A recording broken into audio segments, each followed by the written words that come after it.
talked a lot about apples this past week, and we talked about where the apple is hugely popular in the Bible. It comes in the second major story as we go through the Bible. The first, of course, is that God created everything, and God created it good.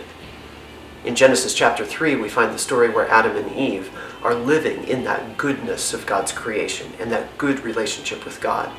But they cross the line in one area, and they sin.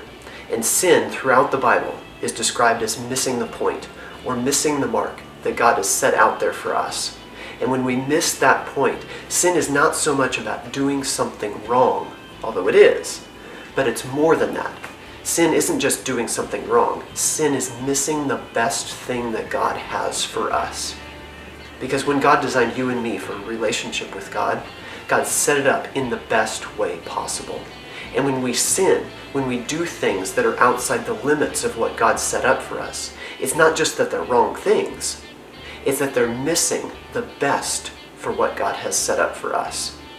So we explored what that looks like, and it's invaluable for how we read the rest of the Bible, because the rest of the Bible is picture after picture and event after event where God is trying to restore that relationship and get us back into that best spot that God created us for in the first place.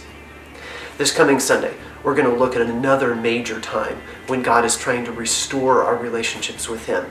And of course, it has another major icon and picture to it. We'll look at the story of Genesis chapter 8 and 9 of Noah, and ultimately we're going to look at what the rainbow means, what the rainbow symbolizes, and what God has in mind when God restores our relationship with Him. See you soon.